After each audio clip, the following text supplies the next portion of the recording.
আসসালামু আলাইকুম।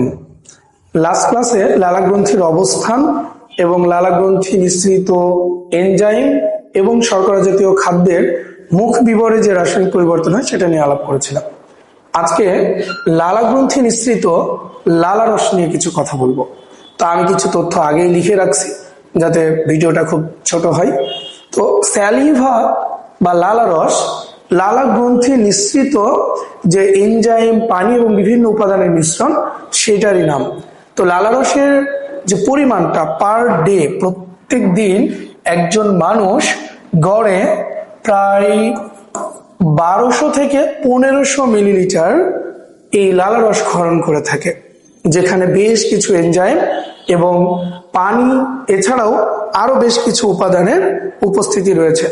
যেমন এই লালা রসের পিএইচ এর কথা যদি আমরা বলি, সেটা হচ্ছে পিএইচ হলো 6.2 থেকে 7.4, সামান্য ক্ষারীয় এর কাছাকাছি পিএইচটা আছে। তো এরপর আমরা বলতে পারি পানির পরিমাণ। লালা রসে পানির পরিমাণ থাকে অনেক বেশি, সব থেকে বেশি, সেটা হলো 95.5 থেকে 99.5%। এছাড়াও কোষীয় উপাদান থাকে লালা রসের মধ্যে। কোষীয় উপাদান বলতে সাধারণত ইস্টের উপস্থিতি দেখা যায়, অনেক সময় ব্যাকটেরিয়া এর উপস্থিতি থাকে। এছাড়াও প্রোটোজোয়ার কিছু উপস্থিতি থাকে যেগুলো আমাদের মুখ বিবরে দেখা যায়। এছাড়াও আমরা দেখব যে এপিথেলিয়াম কিছু কোষ থাকে, এছাড়াও থাকে হচ্ছে লিউকোসাইট। তো এই ধরনের বেশ কিছু কোষীয় উপাদান কিন্তু লালা রসের মধ্যে দেখা যায়। এছাড়াও গ্যাসের উপস্থিতি থাকে, কার্বন ডাই অক্সাইড, নাইট্রোজেনের মতো গ্যাসের উপস্থিতি থাকে হচ্ছে আমাদের এই লালা রসের মধ্যে। অজৈব পদার্থ থাকে, বিভিন্ন ধরনের খনিজ যে উপাদান বা লবণ, ম্যাগনেসিয়াম, পটাশিয়াম, সোডিয়াম, এই ধরনের খনিজ উপাদানগুলো থাকে। এছাড়াও জৈব উপাদান বা জৈব পদার্থ কিছু থাকে, যেমন এনজাইম থাকে, কিছু পরিমাণ হরমোন থাকতে পারে। এছাড়াও আমরা দেখবো যে মিউসিন নামক কিছু উপাদান থাকে। তো এইরকম বেশ কিছু জৈব পদার্থ থাকে। তো এই উপাদানগুলো নিয়েই মূলত স্যালাইভা বা লালা রস গঠিত। তো লালা রস শুধুমাত্র আমাদের খাদ্য পরিপাকেই অংশগ্রহণ করে বা পরিপাক প্রক্রিয়ার সাথে জড়িত এমনটা না। লালা রসের বেশ কিছু গুরুত্বপূর্ণ কাজ ইন্টারমিডিয়েট সিলেবাসে আলোচিত আছে। তো আমি সেগুলো নিয়ে একটু কথা বলতে চাই। যেমন আমরা যদি প্রথমেই দেখি, লালা রসের সর্বপ্রথম যে কাজটা, সেটা হলো চিবানো ও গলাৎকরণে সাহায্য করে। যেমন মিউসিন নামক যে গ্লাইকোপ্রোটিনটা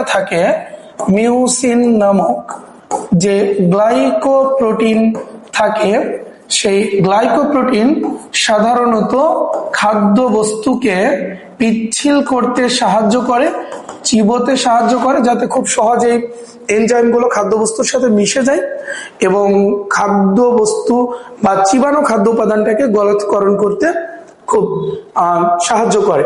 এছাড়াও আমরা দেখবো লালা রসের আরো গুরুত্বপূর্ণ একটা কাজ আছে, যে এই কাজটা সঠিকভাবে সম্পূর্ণ না হলে একটা সমস্যার সম্মুখীন হই আমরা, সেটা হলো জেরোস্টোমিয়া।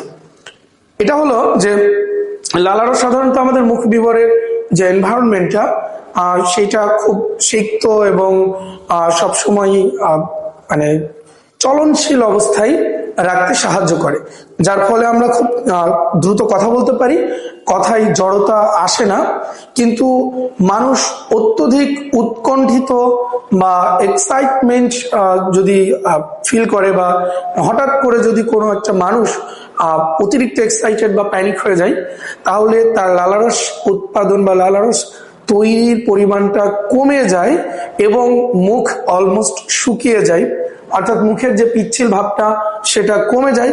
ফলে মানুষের কথায় জড়তা চলে আসে, মানুষ ঠিক মতো কথা বলতে পারে না, যে অবস্থাটাকে জেরোস্টোমিয়া বলে। তো সেইখান থেকে আমরা বলতে পারি যে আমাদের কথা বলার ক্ষেত্রে, অনবরত কথা বলার ক্ষেত্রেও লালা রসের একটা বড় ভূমিকা আছে। এছাড়াও আমরা দেখব লালা রসে আরেকটা উপাদান আছে, ক্লোরাইড। যে উপাদানটা আমাদের লালা রসে যে এনজাইম গুলো আছে, আমরা লাস্ট ক্লাসে দেখেছি স্যালিভারি এনজাইমস যেগুলো আছে এগুলোকে সক্রিয় করতে সাহায্য করে, যেমন টায়ালিন বা মল্টোজ এনজাইমগুলোকে সক্রিয় করতে সাহায্য করে। এছাড়াও আরো একটা উপাদান আছে লালারসে, বাইকার্বনেট সাধারণত লালারসের ক্ষেত্রে বাফার হিসেবে কাজ করে, যার ফলে লালারসের যে একটা ফিক্সড পিএইচ আছে, একটি পিএইচ এর যে একটা লিমিটেশন আছে 6.2 থেকে 7.4, এই পিএইচটা বিরাজ করতে বা এই পিএইচটা ধরে রাখতে সাহায্য করে এই বাইকার্বনেট উপাদানটি। বাইকার্বনেট যে লবণগুলো আছে স্যালাইভাতে বা লালারসের মধ্যে থাকে, তো আমরা বলতে পারি বাইকার্বনেট স্যালাইভা বা লালারসের বাফার হিসেবে কাজ করে বা মুখে বাফার হিসেবে কাজ করে, যে অ্যাসিড এবং ক্ষারের সমতা রক্ষা করে, অর্থাৎ পিএইচটাকে ধরে রাখতে সাহায্য করে। এছাড়াও আমরা দেখব খুবই গুরুত্বপূর্ণ দুইটা কাজ এই লালারস আমাদের মুখবিবরে করে থাকে। লালারসে একটা এনজাইম থাকে লাইসোজাইম এনজাইম, যে লাইসোজাইম এনজাইম সাধারণত আমাদের এইটার সাথে 6 নম্বর যে কাজটা আছে অর্থাৎ অ্যান্টিব্যাকটেরিয়াল ফাংশন, এই দুইটা ওতপ্রোতভাবে জড়িত।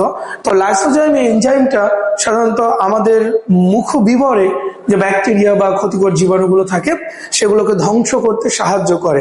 তাই আমরা এই লালারসকে বলতে পারি যে আমাদের দেহের অ্যান্টিব্যাকটেরিয়াল যে ফাংশনগুলো আছে তার একটা অন্যতম উদাহরণ হলো আমাদের এই লালারস, যা আমাদের মুখে এই যে অবাঞ্ছিত জীবাণু কিংবা হচ্ছে কোনো ইনফেকশন থেকে আমাদেরকে রক্ষা করতে সাহায্য করে হচ্ছে লালারস অথবা লালারসে উপস্থিত লাইসোজাইম। তো আমরা বলতেই পারি যে লালারসের কাজ শুধুমাত্র পরিপাক প্রক্রিয়ার সাথেই না, বরং আমাদের মুখ বিবরে সামগ্রিক যে অবস্থা সেই সামগ্রিক অবস্থার দিক দিয়ে কোনো না কোনো ভাবে এই লালারস আমাদের এই কাজগুলোকে ইনফ্লুয়েন্স করে থাকে বা এই কাজগুলোর সাথে জড়িত। তাই লালারস এর গুরুত্ব আসলেই অনেক বেশি, এবং যদি লালারসের গুরুত্ব আসে বা এই উপাদানগুলো এমসিকিউ ক বা খ মার্কের সিকিউ এর আসে, তাহলে আমরা এইভাবে আশা করি উত্তরগুলো লিখতে পারবো। আল্লাহ হাফেজ।